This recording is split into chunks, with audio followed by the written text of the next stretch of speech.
you'd rouse to a satin-lined darkness. The vision was so vivid, eyes open or closed, I couldn't rid myself of it. I imagined you straining to find a swallow of air in that coffin. I hyperventilated. Pressure built in my chest. I whispered between gasps, "Not now." The first panic attack came after the accident. The first, at least, in several years. But now what should have been a 5-minute drive to the grocery store became an evening spent at urgent care. The first time, the nurse practitioner explained to me how a panic attack could feel just like a heart attack, like an elephant sitting on my chest. Was that a baby elephant or a full-grown one? I'd asked. What if it feels like, say, a pygmy hippopotamus? Is that just indigestion? She wasn't amused. To be honest, neither was I. But why be austere about your mental health and the ramifications of not taking it seriously when you can dismiss it with a joke?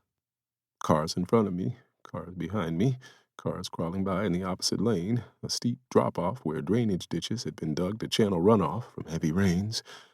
I had nowhere to go when an attack came. And one was coming. Maybe it would be quick. Maybe the other line of cars was long enough to let the panic pass before it was our turn to go. The dancer stopped. He pulled a walkie from his belt and spoke into it. Red became orange. Stop became slow. The hearse's brake lights extinguished, followed by your mother's. And I couldn't move. Arms straight, elbows locked, skin taut around my knuckles, gripping the steering wheel. I braced for a phantom impact, my back pinned to the seat.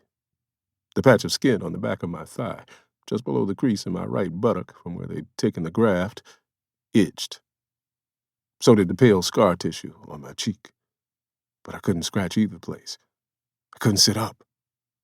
I couldn't breathe. I was going to make everyone late. I can't breathe. I can't sit up. We're going to be late. Please don't. I know what you're doing, but it's not helping. Then a tap on the windshield. The dancer. He made a rolling motion with his gloved hand, afraid to let go of the steering wheel, lest I fall down this hole and never recover. I pressed my lips together and shook my head. I waited for the annoyance, the muffled shout through the glass to get the hell on. Yet the exasperation I expected at my lack of cooperation never came. Instead, he spoke, loud enough I heard him through the window, but with an unanticipated calm, stretching and contracting his lips around each syllable. It's okay. I slipped my hand off the steering wheel and accidentally locked the door, unused to the layout of the new car, before I pressed the window button long enough for a sliver of air, wet with a new mist forming, to pass through a small opening, then resumed my grip on the wheel. Ahead, the hearse, along with your mother's car, had pulled into the driveway of a real estate office located in a stone facade building. Your mom stood at the driver's side of the hearse, leaned over at the open window. My eyes darted to the side, catching the movement of the road worker stepping closer to my barely opened window. My guy, you good?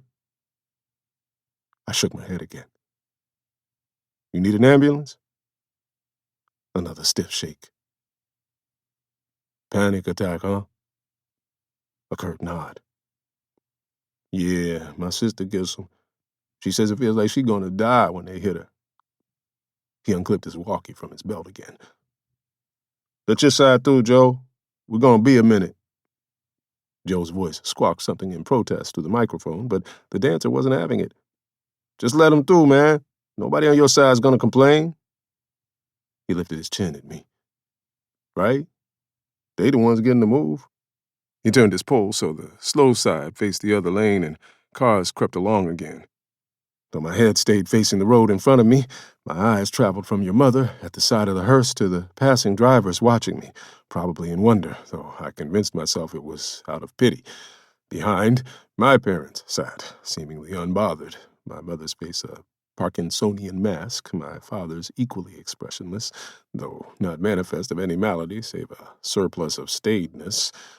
None of these things I saw unlocked my hands or arms, nor did my phone buzzing in the cradle clip to the air vent. Your mother calling. Put your window all the way down, man, the dancer called out to me. Get some air. I shook my head again. Okay, it's cool.